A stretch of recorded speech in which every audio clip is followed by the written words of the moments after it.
Togo Info, le Togo à votre portée.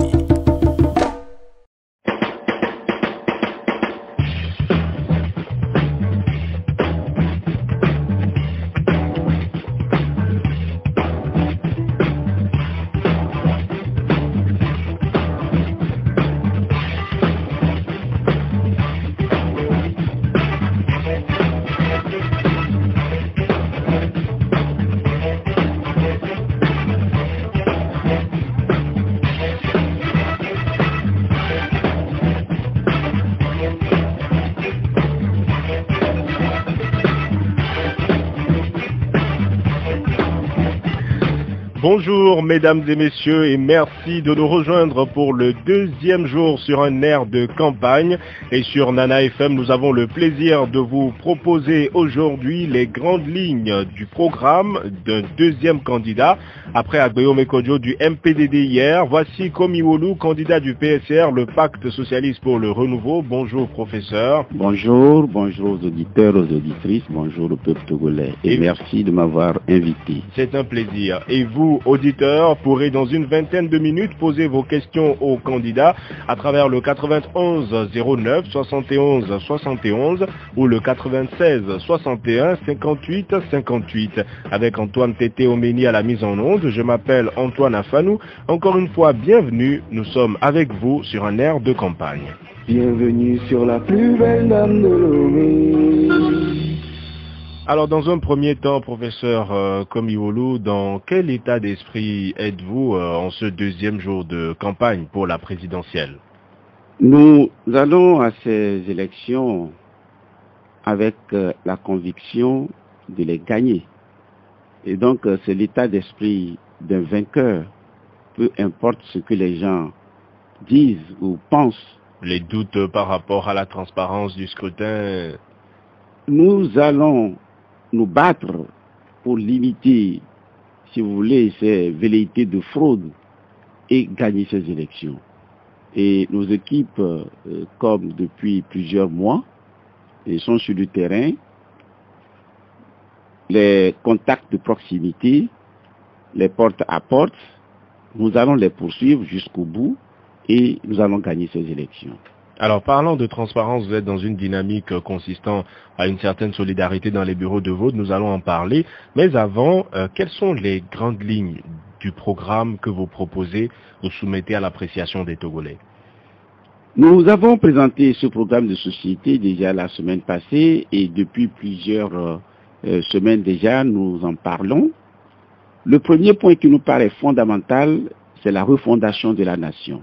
Et de ce point de vue, nous sommes heureux que certaines formations politiques reprennent cette préoccupation aujourd'hui. Cela voudrait dire que nos visions sont pertinentes. Et quand nous parlons de la refondation de la nation, c'est qu'aujourd'hui, il existe des difficultés réelles. Pour qu'on dise que nous formons une nation, nous devons nous considérer comme un tout indivisible. Lorsque la tête est malade, c'est le pied aussi qui en souffre. Mais les injustices de notre société sont aujourd'hui telles que et finalement, nous ne sommes pas encore arrivés à ce niveau. Vous pensez que la nation est toujours assez divisée aujourd'hui? Non, elle n'existe pas. Parce qu'une véritable nation forme un tout, une cohésion. Aujourd'hui, vous voyez ces problèmes ethniques qui, même s'ils sont occultés sur le débat politique, en réalité, sont dans les consciences. Les gens en parlent pratiquement tous les jours. Et rappelez-vous, il y a plus de 2 ans déjà, le PSR a fait un colloque ici sur l'ethnie dans la politique au Togo. Pour nous, c'est fondamental. Il faut des mesures concrètes pour pouvoir réduire ces éléments. Et pour qu'on en arrive aussi à une véritable nation, il faut que les citoyens soient bien formés et qu'ils comprennent un certain nombre de choses. C'est justement pour cette raison, pour que les Togolais comprennent mieux le fonctionnement de l'État, que nous avons décidé de rendre le droit obligatoire dans les lycées au Togo. Au départ, on va commencer par les lycées. Ce n'est pas parce que vous êtes vous-même professeur de droit. C'est parce que je connais les vertus du droit, en réalité. C'est parce que le droit ne marche pas dans nos pays que nous connaissons toutes ces difficultés. Donc le droit sera obligatoire d'abord dans les lycées et ensuite dans les lycées, dans les collèges. Ce n'est pas pour que tout le monde devienne avocat ou magistrat, non. Pour comprendre les principes élémentaires qui permettront aux gens de mieux répondre à leurs obligations vis-à-vis de l'État et aussi revendiquer leurs droits vis-à-vis de l'État. c'est fondamental. Et nous avons dit que l'éducation civique aussi sera orientée nécessairement vers le bien public. C'est quoi le bien public? Aujourd'hui, quand l'État construit un hôpital, on dira que c'est un cadeau du chef de l'État. C'est anormal. Tous les citoyens ont droit à la santé et le chef de l'État ne le fait pas avec son patrimoine. Et Ce que ne les sont pas États, avec ses propres fonds moyens, qu'il construit. effectivement. Pour cette raison, il est indispensable que les Togolais ou bien les citoyens soient bien formés de sorte qu'ils sachent quelles sont leurs obligations vis-à-vis de l'État et quels sont également leurs droits, les droits qui doivent réclamer par rapport à cet État. Et c'est justement ces éléments pour nous sont indispensables pour la refondation de la nation. Et nous allons pour cela aussi instituer le service civil ou militaire obligatoire. Ceux qui veulent faire le service civil, ils le feront. Ceux qui veulent faire le service militaire le feront. Les modalités seront déterminées. Alors le service militaire, beaucoup peuvent connaître, mais le service civil, en quoi consiste-t-il? Vous savez, on pourrait déterminer un certain nombre de choses que les gens feront. Si c'est le reboisement qu'on veut faire, on pourra le faire. S'il s'agit peut-être d'aller enseigner pendant un certain nombre de mois et avec quelques indemnités qui ne sont pas des salaires. L'idée, c'est de faire naître chez les citoyens leur devoir à l'égard de l'État, de savoir que nous formons un tout. Et peu importe ton ethnie, peu importe tes origines. Chacun doit mettre la main à la pâte. Effectivement, et se sentir solidaire de l'autre. C'est fondamental. Et nous avons parlé également de l'émergence d'un État de droit. Un État de droit, c'est celui d'abord qui respecte la loi. Et les dirigeants ne doivent pas être au-dessus de la loi. Et nous disons qu'il faut l'effectivité de la loi. Vous savez ce que les gens ignorent?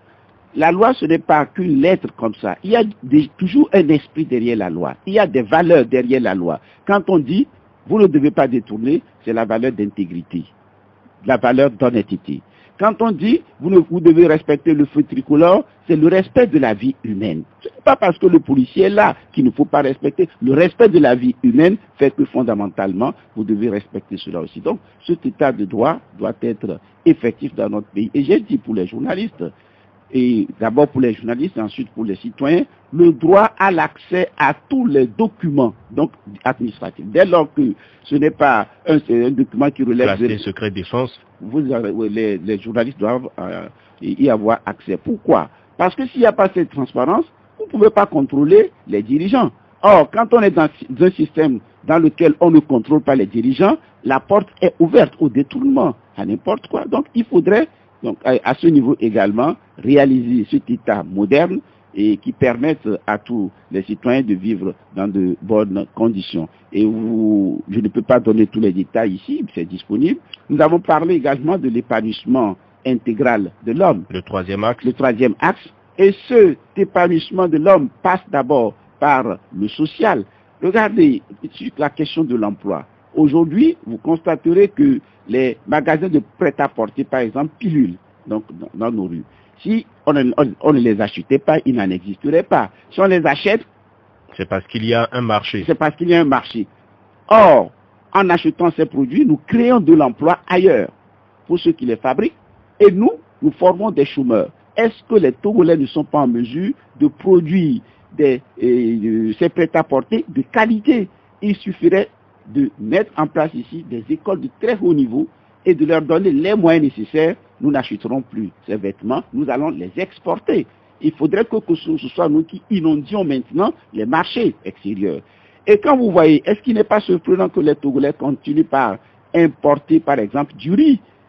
Vous voyez, ce n'est pas normal. Donc, tout ce que nous consommons ici, nous devons être en mesure d'investir sérieusement, pousser les investisseurs à le faire, de sorte que nous devenions autosuffisants de ces points de vue et nous allons limiter les importations et augmenter les exportations. Et sur le plan de la santé, il est indispensable qu'à différents niveaux, donc sur le territoire national, qu'il y ait des hôpitaux, par exemple à 5 km par exemple, une structure, et au chef-lieu de toutes les préfectures, une structure donnée. Et on va évoluer graduellement. Au niveau de la région, plutôt, des hôpitaux d'une plus grande importance, et au niveau national, des hôpitaux plus spécialisés. Tout cela est possible. Tout cela est possible. Au niveau de l'éducation, Nous avons aujourd'hui dans nos écoles beaucoup de programmes qui sont inutiles, qui ne nous servent pas. Et je demande souvent aux gens, est-ce que vous accepteriez entrer dans le véhicule d'une personne qui a son permis, mais qui ne sait pas conduire? Alors, dans ces conditions, pourquoi nous nous attachons simplement à la délivrance des diplômes? L'école doit permettre d'acquérir un savoir-faire pratique et nous ne sommes pas tous obligés d'aller à l'université. Lorsque nous formons les gens de façon concrète et en mesure de subvenir à leurs besoins et de répondre aux services de qualité, je crois que c'est ce dont nous avons besoin. Et le développement sur l'ensemble du territoire également doit être homogène. Aucune région ne doit être négligée. Et quand je parlais même, j'avais oublié ce point qui me paraît fondamental de la refondation de la nation. Lorsque vous exploitez les ressources naturelles dans une région et qu'on voit les conséquences sur l'environnement, sur les citoyens, et que vous négligez cette région, vous créez des frustrations. Vous ne devez pas vous attendre à ce que ceux-là se sentent entièrement togolais. Ils vont se dire, nous sommes négligés et isolés. Donc il faut cette justice, cette équité également. Et il existe beaucoup d'idées, j'ai parlé de l'équité régionale, l'équité ethnique, tous ces éléments. Et continuons toujours sur cet épanouissement intégral de l'homme. Nous avons dit dans notre projet de société que dès lors que nous serons dans une agglomération de plus de 100 personnes, il faudrait qu'une source d'eau potable soit à moins d'1 kilomètre.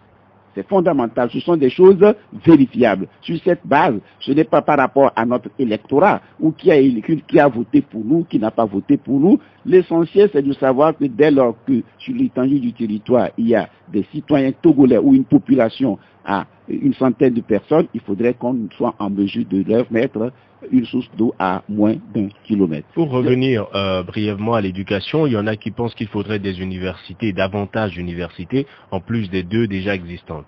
Oui, sur cette question, j'ai mis cette idée plutôt dans le développement homogène plutôt du territoire. Cette décentralisation également des universités permettra de retenir les populations dans des zones rurales qui vont devenir encore plus viables économiquement, et vous verrez que les gens n'auront pas forcément besoin de se déplacer pour venir dans les villes. Lorsque dans votre ferme, vous avez accès à l'électricité qui vous permet de suivre les informations, vous êtes malade, vous pouvez aller rapidement aux soins, et vous pouvez faire une agriculture qui vous permette de vivre convenablement. Pourquoi vous viendrez à la capitale?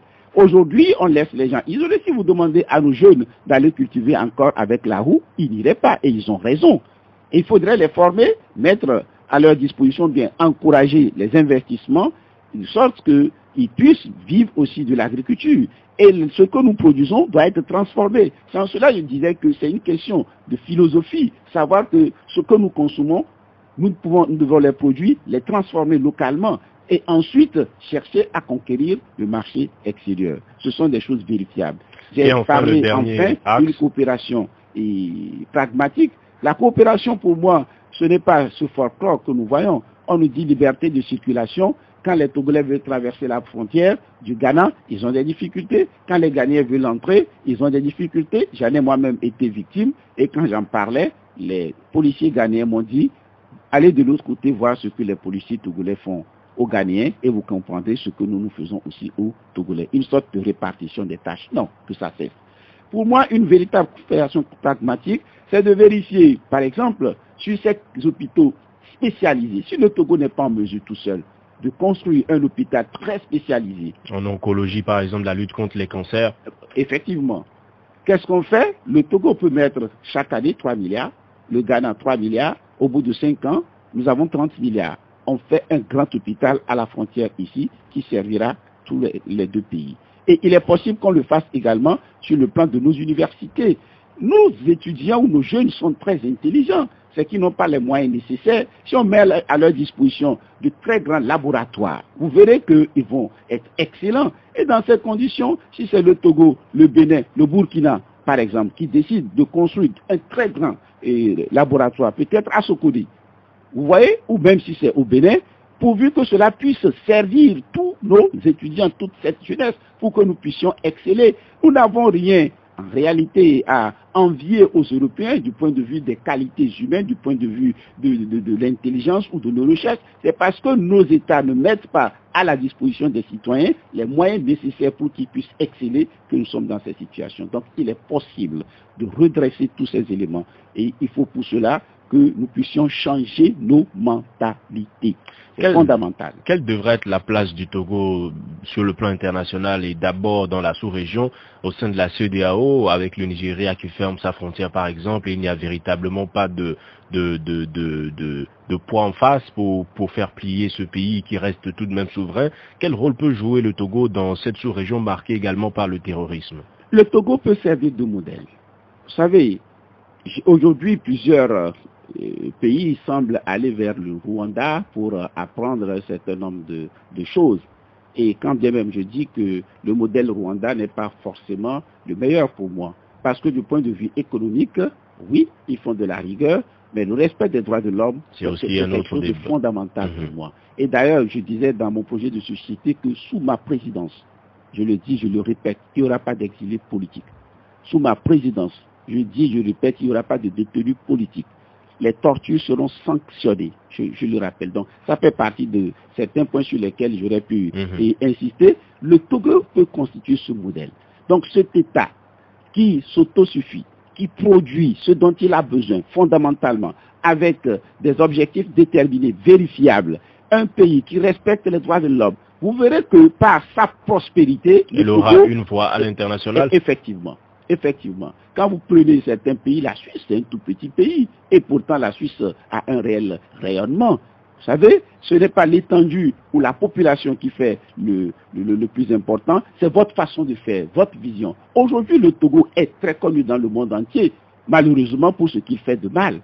Quand on parle du Togo, on sait que c'est un État dans lequel il n'y a pas de démocratie, il n'y a pas d'alternance, et qu'il y a violation des droits de l'homme. Et on peut se faire connaître plutôt comme un modèle. Et je crois que c'est en cela que le rayonnement du Togo peut être un facteur de développement même pour l'Afrique. Donc le Togo peut jouer un rôle fondamental. Alors tout ceci restera une belle liste d'idées si vous ne parvenez pas au pouvoir et si le vainqueur ne partage pas les valeurs qui sont les vôtres. Comment garantir la proclamation du vainqueur par la CENI? Et je le disais en début d'émission, vous vous êtes rapproché de 3 autres candidats pour former une sorte de solidarité dans les bureaux de vote. De quoi s'agit-il concrètement? Oui, il s'agit sur cette question de permettre à nos délégués dans les bureaux de vote de pouvoir mutualiser d'abord leurs forces.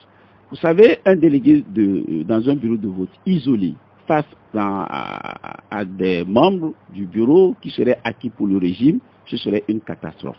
Il arrive souvent que déjà après 15 heures, dans les bureaux de vote éloignés, les gens commencent à utiliser les bulletins qui restent. Je parle des membres du bureau de vote qui votent en faveur du régime. C'est constant. On le sait, tout le monde le sait, c'est ce qu'ils font. Mais un délégué isolé dans ce bureau ne pourra rien faire. Mais s'ils sont 3, 4, pour les 4 ou 5, à dire ensemble non, et à crier, je crois que c'est aux voleurs, les gens s'abstiendront de le faire. Lorsqu'au moment de dépouiller, ils sont sur le point d'écrire des chiffres qui ne sont pas conformes aux résultats du dépouillement, ensemble, il y aura encore cette solidarité. Mais s'il y a des régions dans lesquelles un candidat n'est pas en mesure d'avoir des délégués, des délégués de son propre parti, il peut solliciter un parti de l'opposition qui va lui en fournir. Et l'objectif de nos délégués dans les bureaux de vote, ce n'est pas de défendre les résultats du candidat, mais de défendre globalement les résultats, le verdict des urnes, tels que les électeurs l'auront exprimé. Donc c'est dans cette logique que nous sommes en train d'aller, et peut-être de façon plus intéressante aussi, puisque nous devons encore reformer ceux qui seront restés dans les bureaux, former plutôt ceux qui sont dans ces bureaux de vote. On a commencé, mais il faut encore l'accentuer. Si dans une zone donnée, et un formateur d'un parti politique, peut-être l'ANC, est plus disponible, ou c'est celui du PSC qui est plus disponible, il pourrait former également les militants des autres partis et qui seraient dans les différents bureaux de vote. Est-ce que cela en fera des délégués un peu plus convaincus, parce qu'il est dit aussi qu'ils se laissent parfois intéresser par le parti au pouvoir? Vous avez pleinement raison. Et là, ce travail a commencé depuis très longtemps au niveau du PSR par rapport à nos délégués ou par rapport à nos militants. Nous le disons, nous réitérons. Ces derniers jours, j'ai fait circuler aussi des messages, un message vocal sur les réseaux en disant que si nous suivons l'argent, nous hypothéquons l'avenir de nos enfants. S'il faut être riche pour faire la politique, ne vous attendez jamais à ce qu'un riche fasse la politique pour que le pauvre devienne riche.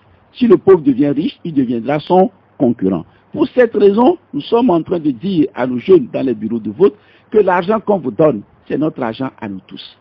Et cela permet de vous maintenir encore dans la servitude. Il faut transformer les mentalités. C'est fondamental pour nous. Et donc nous pensons, avec tout cela, limiter les dégâts. Et vous avez parlé des institutions, de la CENI, etc. Et nous savons que leur façon de faire ne nous convainc pas. Remarquez, lorsqu'on devait faire des photos pour les bulletins de vote, ils ont dit que le visage ne doit pas donner l'expression, donc exprimer une quelconque expression de sentiment. Non, cela vous a dit, on vous dit, le visage doit être normal, vous ne devez pas sourire. C'est ce que cela signifie. Regardez les spécimens qu'ils ont donnés. Le président de la République, en tant que candidat fort, il est le seul à sourire. Pourquoi la CENI n'a pas pu leur dire cette photo n'est pas conforme à nos exigences? Lorsque les membres des organes se comportent comme ça, ils habilitent la République. Ce n'est pas normal. Ils sont en train d'enfoncer notre pays et ce n'est pas normal. Et vous dénoncerez jusqu'au bout? Mais nous devons dénoncer, c'est l'objectif de mon combat. Parce que dans un État, lorsqu'on ne respecte pas la loi, dans un État, lorsque vous pensez que certains sont au-dessus de la loi, mais c'est grave, vous ne pouvez jamais obtenir un développement dans ces conditions. Les juristes disent que la crainte du gendarme est le commencement de la sagesse. Lorsque quelqu'un ne craint pas la loi, lorsque quelqu'un sait qu'il peut tout faire, sa volonté fait force de loi, pourquoi voulez-vous qu'il travaille dans l'intérêt général? Pourquoi voulez-vous qu'il respecte le peuple? Pourquoi voulez-vous qu'il respecte le bien public? Ce n'est pas normal. Chacun d'entre nous, à son niveau de responsabilité, doit pouvoir dénoncer ce qui n'est pas régulier. Si c'est moi qui le fais, dénoncez-moi, je me corrigerai. Nous allons maintenant donner la parole aux auditeurs, le 91 09 71 71, le 96 61 58 58. Et comme hier, merci de n'appeler que si vous avez des questions à poser, pas d'appréciation, le 91 09 71 71 ou le 96 61 58 58. Nous vous rappelons que nous sommes ce matin avec le professeur Komiolu, candidat du Pacte Socialiste pour le Renouveau à la présidentielle du 22 février. Premier auditeur en ligne, allô? Oui, allô, bonjour. Bonjour, vous vous appelez comment? Oui, je me nomme M. Félix Danakpame. Allez-y Félix, votre question. Oui, bonjour professeur. Bonjour Félix, comment vous allez? Professeur, oui. Bon, s'il vous plaît, je sais que vous êtes un homme de droit. Bon. Pour le côté juridique, par rapport à cette élection, est-ce que juridiquement, est-ce que les lois sont respectées pour que nous puissions aller voter? Ce sera tout, Félix. Et par rapport à son projet de société aussi, moi, j'ai été satisfait de son projet de société. Bien. Mais par rapport aux cadres candidats qui se sont regroupés pour mutualiser leurs forces, est-ce que réellement les délégués qui seront dans ces bureaux de vote feront ou bien accepteront-ils à faire les consignes que leur a donné leur mandataire? Bien, merci Félix d'avoir été avec nous. Passez une bonne journée. Nous allons prendre un deuxième auditeur en ligne, le 91 09 71 71 ou le 96 61 58 58. Allô? Oui, allô. Bonjour Pélé. Bonjour. Comment allez-vous? Très bien. Allez-y, nous vous écoutons. Votre question. Professeur, bonjour. Bonjour, monsieur. Bon, d'abord, moi, ma question est très simple. Le peuple togolais veut l'alternance, parce que nous avons un régime qui a duré pendant trop longtemps. Et que M. Olou est un peu au nord, il est du nord.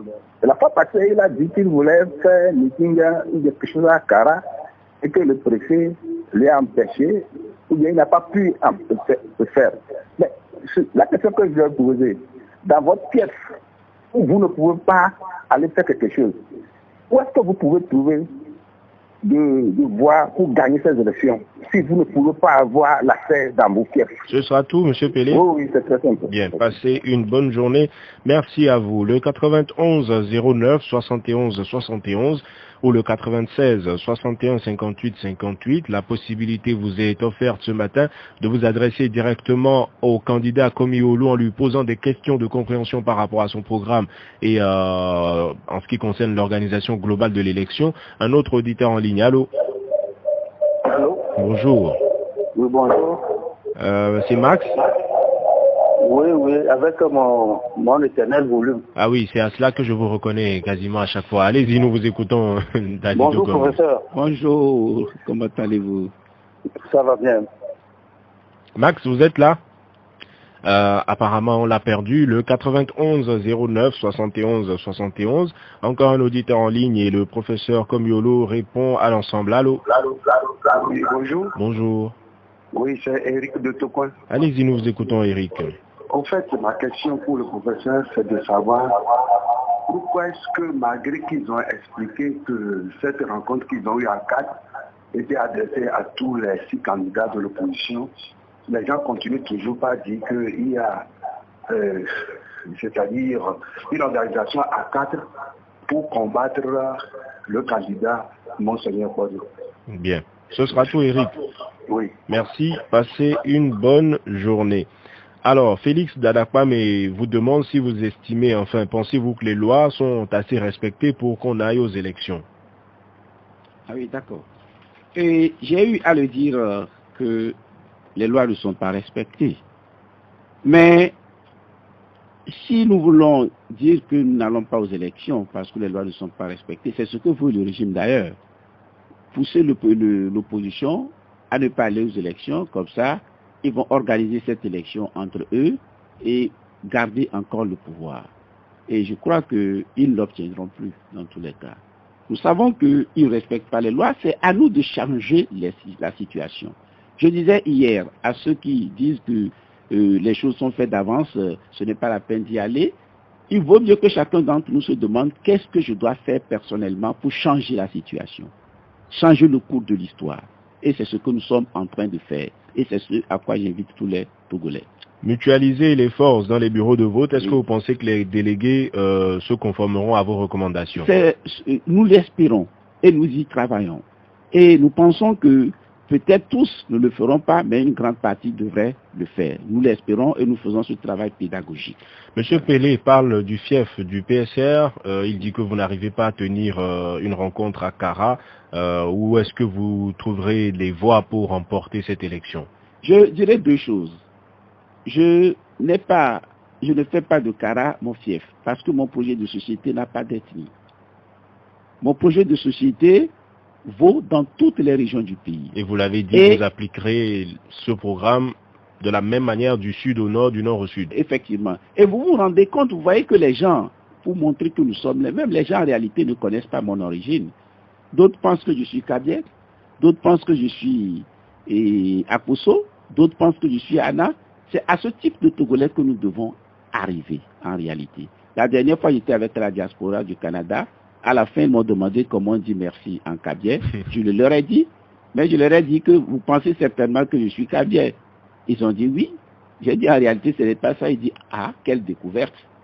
Vous voyez, il faut en arriver à ce type de Togolais où nous sommes les mêmes, pratiquement. Ça veut dire que vous comptez sur les voix de tous les Togolais? Je compte sur les voix de tous les Togolais. Et j'ajoute que, quand bien même ils ont fait des difficultés à Kara, j'ai fait mes réunions.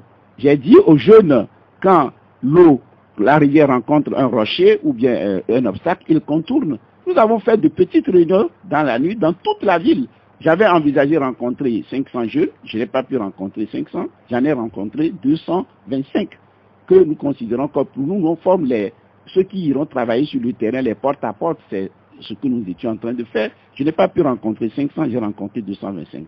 C'est ce à quoi j'invite tous les Togolais. Et Eric de Tocoin revient sur la mutualisation avec la rencontre à 4. Pourquoi certains pensent que vous êtes alliés contre le candidat de Kodjo? Et hier, puisqu'Agbome Kodjo lui-même était là, il a confirmé avoir été invité à cette rencontre. Voilà, je ne comprends pas que les gens le disent, parce que l'initiative, ce n'était pas une initiative pour 4 personnes. Et ce n'était pas non plus contre Monseigneur Podro. Et la société civile m'a chargé même d'ailleurs, ou du moins c'est l'un d'entre un membre, m'a chargé de prendre contact avec les autres candidats pour qu'on fasse aboutir rapidement ce projet. Et j'ai essayé de les saisir et je crois que, bon, certains n'ont pas encore donné de retour, mais tout le monde a été contacté. Ce n'est pas une démarche exclusive. Pas du tout. C'est pour que nous puissions défendre la vérité des urnes, y compris avec le candidat Agbeomé, si,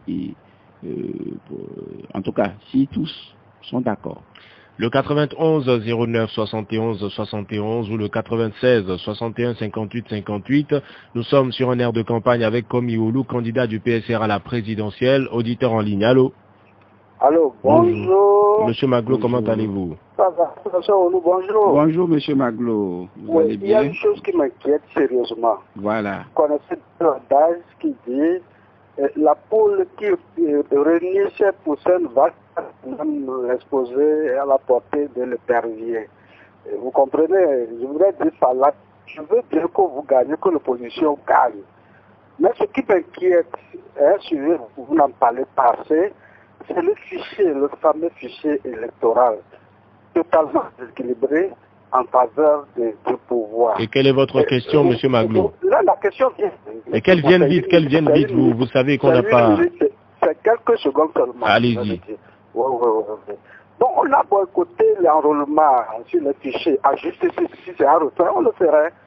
Ensuite, rare occasion qui a été donnée pour l'enrôlement, le plateau pourra faire tout pour empêcher. Monsieur Maglo, votre question, il y a d'autres auditeurs qui attendent. Aujourd'hui, ils ont pris de gens enrôlés. Donc, qu'est-ce qui peut faire tourner la situation en faveur de l'opposition, mais quand bien même le scrutin est transparent, parce que les gens vont voter plus nombreux pour le parti au pouvoir. Expliquez-moi concrètement ce qui peut faire la différence. Bien, merci, voilà. Monsieur Maglo, d'avoir participé au débat. Le professeur Komiolu vous répond dans quelques instants. Le 91 09 71 71 ou le 96 61 58 58, on procède comme précédemment avec une série et vous répondez. Allô? Allô? Bonjour. Monsieur Asano, bonjour. Monsieur Siliti, comment allez-vous? Président Oulou, bonjour. Bonjour, monsieur Siliti. Je connais les Oulou de Cambole. Bon, je voudrais vous demander, quand vous avez reçu comme président... Monsieur Siliti, oui, c'est une manière indirecte de lui demander, lui, d'où il est, son Oulou. Excusez-moi. Non, je rigole. Allez-y, votre question. Monsieur Oulou, vous avez le problème de chômage, et la faim, le travail, les jeunes qui vont sortir de votre université, ils n'ont pas de fonction, ils chôment, ils vont courir. Comment arriverez-vous à résoudre ce problème? Deuxièmement, le drapeau, quand vous êtes juriste, le drapeau qu'on a remis à l'église à un candidat. Moi, je ne suis de nulle part politiquement. Je suis pour vous tous. Je peux vous donner des conseils parce que je suis sage votre papa. Et comment vous trouvez ça? Parce que hier, la justice en a parlé. Le ministre de la Justice, merci beaucoup. Alors, monsieur Sibiti, vous irez voter le 22? Oui. Comment j'ai dit que depuis 55 que vous n'avez pas su ce qui s'est passé, vous êtes des enfants, Nous n'en disconvenons pas, monsieur Sibiti, mais dans votre sagesse, j'aimerais que vous m'expliquiez. Vous dites que vous êtes pour tous les candidats. Est-ce que vous irez voter pour les 7? Jamais. Je vais voter pour un. Mais merci de ne pas nous dire votre choix. Merci, c'est vrai. Il dit qu'il était donné de voter pour les 7, il voterait pour les 7, mais il va voter pour l'un d'entre eux. Alors, on a eu M. Maglo d'Agoué qui dit que le fichier électoral, selon ce qu'il explique, vos militants et sympathisants ont été empêchés de tous se faire enregistrer. Comment est-ce que vous gagnerez même si le scrutin était transparent? Voilà. Vous devez remarquer que au début, quand on a demandé aux gens de ne pas aller voter, certains de ne pas se faire recenser, certains de l'opposition l'avaient fait. Premier point. Ensuite, nous avons eu l'occasion des élections municipales. D'autres l'ont fait. Troisième élément, pour ces élections présidentielles, d'autres l'ont encore fait. De sorte qu'on a d'abord une marge suffisante. Mais il y a un autre élément fondamental que vous ignorez ou bien que vous négligez, c'est que même les militants de UNI ne veulent pas de leur candidat. C'est qu'ils ne sont pas en mesure de le dire. Justement, ils ne le disent pas. Comment le savez-vous? Ils ont le droit, ils peuvent se taire de ne pas le dire. Ils savent que c'est une candidature de trop. Regardez, un ami était chez moi, et il y a 2 jours, il était un soutien du président de Zissou au Bénin. Il m'a dit à un moment donné, les gens chantaient, et Zissou est notre drapeau, talon est dans notre cœur. C'est lui qui m'a donné cette formule. Zissou est notre drapeau, talon est dans notre cœur. C'est ce que je demande aux militants de UNI. Fort est votre drapeau, Wolu dans votre cœur. Allez voter Wolu.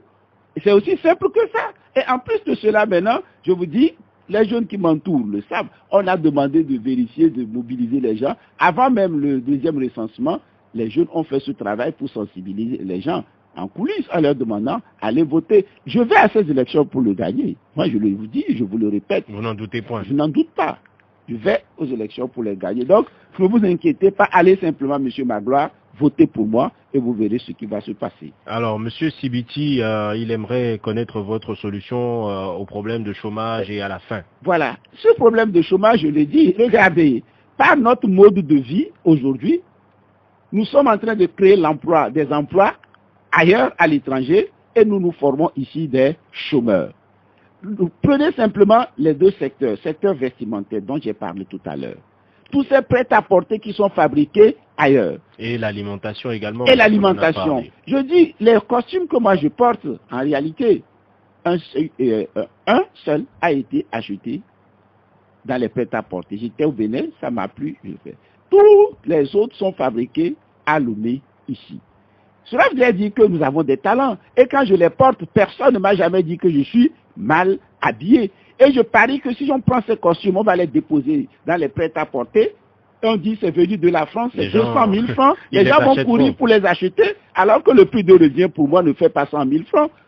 Vous voyez, nous pouvons produire et exporter. Parce que la main-d'œuvre peut-être chez nous ici, comparée au coût qu'on pourrait voir en France, ce n'est pas la même chose. Sur le plan agricole également. Et j'ai dit que je vais encourager les investisseurs à investir pour la transformation des produits que nous allons fabriquer ici. Regardez ce que nous achetons dans nos bouteilles colorées, je ne sais même pas de quoi il s'agit. Des produits chimiques. Ce n'est que des produits chimiques. Pourquoi est-ce qu'on ne peut pas en 5 ans faire ici des vergers produits suffisamment d'oranges pour nos jus, le jus de qualité que nous allons contrôler ici. Ce sont des idées qui nous manquent et la volonté politique. Si nous décidons de le faire, nous le ferons. Et je vous en donne ma parole, je le ferai. Et c'est pour ça que je dois gagner ces élections. Auditeur en ligne, allô? Allô? Bonjour, monsieur Kokou. Bonjour, monsieur Antoine. Votre question d'Agoué. Je salue le professeur d'abord. Bonjour et bonjour. Monsieur Antoine. Je vais poser 2 petites questions. Allez-y, vous voulez bien rapprocher le téléphone de votre bouche, monsieur Kokou? Monsieur professeur, je suis très ravi de votre programme de société. C'est un seul point qui me tient à cœur, oui. C'est qui concerne les journalistes. Nous vous avons fait. Qu'est-ce que nous vous avons encore fait, monsieur Kokou? Monsieur Tous les matins, vous ne vous en lassez pas. Chaque fois, les journalistes sur les médias nous disent que l'opposition n'a pas de programme, l'opposition n'a pas de programme. Monsieur Kokou, attendez, monsieur vous ne m'avez jamais entendu dire cette phrase, donc ne dites pas les journalistes. Je ne parle pas de monsieur Antoine. Mais donc ne dites pas les journalistes. Laisse-moi terminer là. Il faut la précision. Donc, la dernière fois, à l'élection présidentielle, vous étiez au Cap 2015, j'ai vu, on a organisé une conférence de presse et on a remis le programme de société aux journalistes. Et ces journalistes n'ont jamais pris le soin de nous dire ce que contient ce programme de société. C'est de nous dire l'opposition n'a pas de programme. Comment entrevoyez-vous le travail que font les journalistes aujourd'hui? Secondo, concernant votre candidature, aujourd'hui, comment est-ce qu'on l'appelle? La C14 n'existe plus. Or, lors des locales, c'est Monseigneur qui a été le soutien de la C14. Aujourd'hui, comment analysez-vous le travail qui a été abattu par Monseigneur et le nom de la C14 a disparu, tout simplement? Et vos frères, vos camarades de l'opposition aussi qui étaient de la C14, qui étaient dans ce que faisait mon Seigneur. Vous voulez en résumé comprendre ce qu'est devenu la C14? Et ils me disent de voter consciencieusement. Or, c'est eux qui nous ont mis... Monsieur Kokou, oui? Votre question, c'est de savoir ce qu'est devenu la C14? Est-ce que c'est Monseigneur qui a occasionné la dissolution de la C14 bien comment? Bien, on verra si le professeur Komiolu y répond. Nous allons prendre un dernier auditeur en ligne, le 91 09 71 71 ou le 96 61 58 58. Nous vous rappelons que nous sommes avec le professeur Komiolu, candidat du PSR, auditeur en ligne. Allô? Allô, bonsoir monsieur. Bonjour monsieur Afam. Bonjour, vous vous appelez comment? Ok, je n'ai pas de retour, mais je crois que vous me recevez. Allez-y. Je dis bonjour d'abord à vous, professeur Volou. Bonjour. Je suis l'un de ces étudiants. J'ouvre ma question. J'étais étudiant, mais faute d'emploi, j'ai dû me reconvertir. Aujourd'hui, je suis styliste. Et je suis très ravi quand il me parle de trouver des emplois, surtout pour effacer ce phénomène de prêt-à-porter. Ma question est de savoir comment va-t-il s'y prendre pour éradiquer ce marché qui est tellement important dans le pays, pour afin nous donner la chance, nous, jeunes stylistes, de pouvoir émerger sur le plan national comme international. Je vous remercie. C'est Blaise qui vous appelle depuis Kéké. Merci Blaise d'avoir été avec nous. Passez une bonne journée. Alors avant de répondre à M. Kokou et à l'étudiant, une question de M. Sibiti était restée en suspens. Que pensez-vous du fait que le drapeau togolais ait été remis à un candidat dans une église? Oui, que Monseigneur soutienne un candidat, c'est un candidat de son choix. Je ne peux pas le lui reprocher. Mais nous devons quand même faire preuve de retenue aussi et ne pas trop banaliser les symboles de l'État. Et lorsque on remet le drapeau dans une église à un candidat, on risque de rattacher ce candidat à une église et ce rattachement aussi n'est pas favorable, à mon sens, à l'église elle-même. L'Église a pris d'une certaine manière cette distance en disant qu'il n'appartenait pas au clergé d'appuyer ou de désavouer un candidat. Oui, ils peuvent individuellement avoir leur position, mais lorsque c'est dans l'enceinte de l'Église que ça se fait, ça devient gênant. Alors, M. Kokou aimerait savoir ce que vous pensez du travail que font les journalistes. Il nous reste une minute. D'accord. Les journalistes, vous savez, il y a une variété. Et certains sont engagés au profit plutôt des partis politiques, d'autres le font avec leur conscience. Tout ce que nous pourrons dire, c'est que souhaiter qu'ils travaillent de façon beaucoup plus professionnelle pour certains d'entre eux. Voilà. Et l'étudiant, il est soulagé que vous ayez soulevé la question du prêt-à-porter. Comment est-ce que vous comptez éradiquer le phénomène pour que jeune styliste qu'il est, il puisse avoir des contrats, on va dire, entre guillemets? En réalité, c'est du travail bien fait qui permettra de résoudre cela.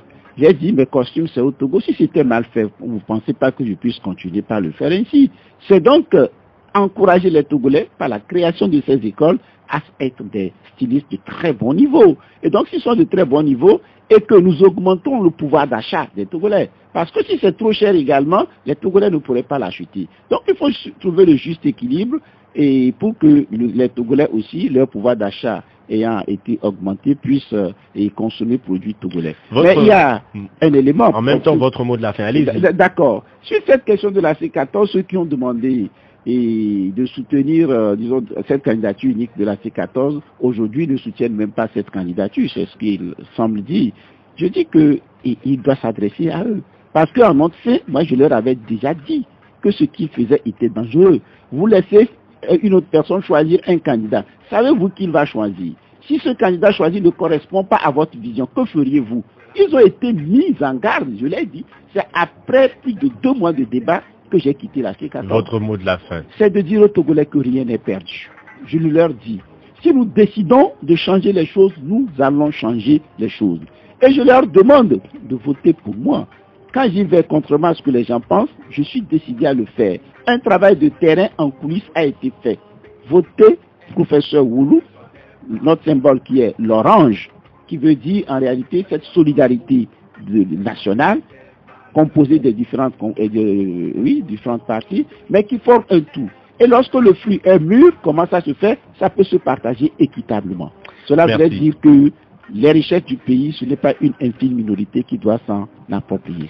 Merci beaucoup. Merci, professeur Komiolu, d'avoir accepté notre invitation. Sur un air de campagne, vous retrouve lundi matin dès 7h15. Vous aurez droit à une rediffusion demain samedi à partir de 15h. Antoine Tété Omeni était à la mise en onde. Je m'appelle Antoine Afanou. En fond sonore, encore pour une quinzaine de secondes, la chanson confectionnée par Rasli et qui encourage à voter le PSR.